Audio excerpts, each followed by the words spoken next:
Ladies and gentlemen, we're about to start the comedy. Please welcome to stage your host for the evening, Mr. Ben Shannon. Hey! Hey! Hello! Hello. Every week. I'm Ben Shannon. I'm a stand-up comedian. I'm 19. I've been doing it for just over a year. I do the comedy writing and performance course at Southampton Solent, and I run 12-Step Comedy, which is comedy nights at different places. Oh, we've got the energy, that's awesome. Let's split the room in half. This side, your team A. Team A, make some noise. Woo! Cheers. This side, your team B. Team B, make some noise. They're mainly on steroids, apart from that last one, which sounded like an ill yak. Always been a fan of it. It's just one of those things of like thinking, how do you get into comedy? There's never really any avenues to try it. Because I went to a Jimmy Carr concert, just saw the sort of response and just the sort of energy in the room, and thought this is definitely something I want to do. A friend of mine who knew I was into comedy sort of saw the course in his prospectus, and then sort of took it from there really. First week they said you've got a gig at the end of the week. I've sort of just been a fan of it from there really, sort of right in at the deep end. This first graph depicts my entire sexual history. Now, as you can see here, we have conquests by time, and we go from a cracking range of 0 to 1. So let me tell you where this happened. 2008, not a lot's going on really. 2009, tick! This is where things get interesting. So, huge incline there. Well done. Daryl. My name is Mark Blake and I am the Associate Lecturer of the Comedy and Performance course here at Southampton Solent University. As far as I know, there's quite a few people being successful out there actually performing now, winning competitions. There's 1 or 2 third years from the last graduate year who are working for the BBC. They've got jobs in writing and producing, and a lot of them are out there doing their stand-up. My thoughts, its damp body drowning my voice, its furry penis fucking my mind. You only actually have to do 3, maybe 4 gigs as part of the course, but they encourage you to gig outside of it and stuff. The important thing is that it's writing and performance, so you choose whether you want to do stand-up or not. And when you go in a second year, you can choose advanced stand-up or satire. I chose advanced stand-up, and each week we'd go in, because I'll go and gig in Plymouth, Brighton, up in Newcastle, places. I'll bring in a video of the gig I've done, because I like to film all my gigs, and we'll share it with the group, with the tutor, and we'll just do feedback kind of thing on what bits we think would work better and where it would go.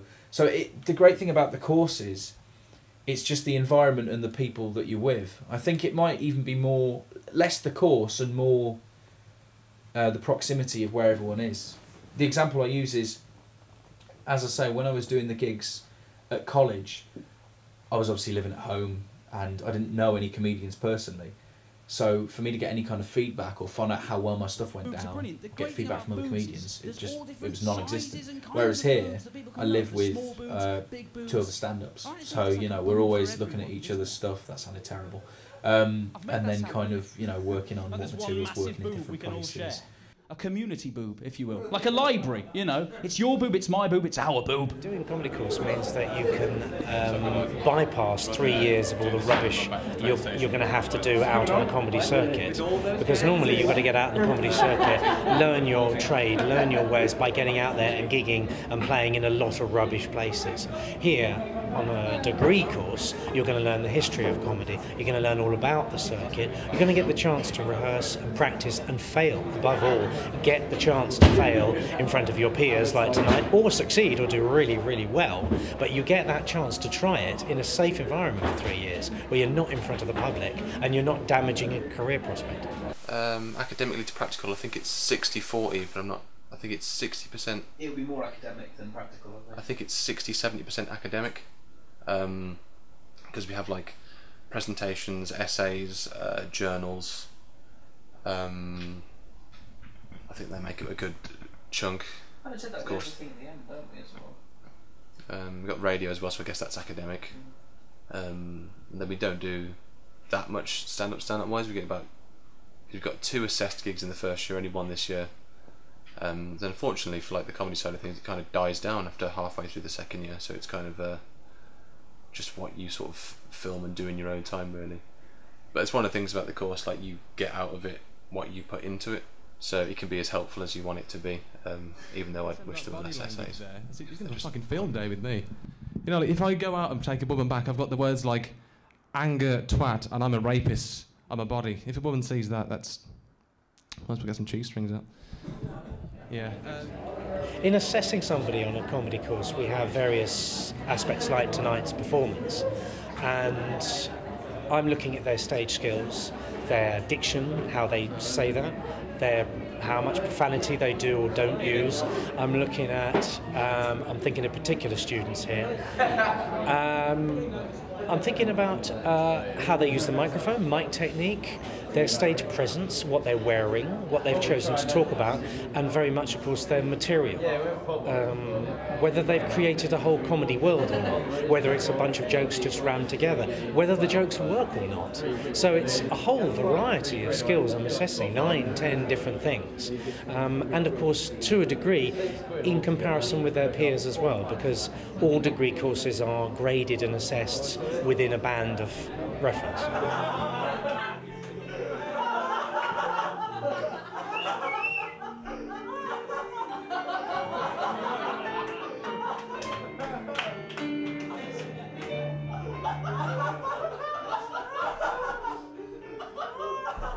The question, can people be taught how to be funny, is a very interesting one. To a degree, no. To a degree. A lot of people come through and they're naturally funny, but that's actually only, I would say, a very small percentage of comedians. The high percentage, from Eddie Izzard to Michael McIntyre, have spent years and years and years honing their craft, learning how to do it, and they learn to become a comic. Yes, there are the 1 or 2 who are born naturals, your Tommy Cooper style of comic, who are just born to do it. But that really is a very small percentage. For the rest, I think comedy courses and a degree like this can be very valuable. You've been fucking lovely. Everyone's done a really good job. No, a good job tonight. So well done, everyone. Thank you for coming out. I will hand you back now as a very good friend of mine, Mr. Dowledge. Thank you, guys. Good night. Cheers.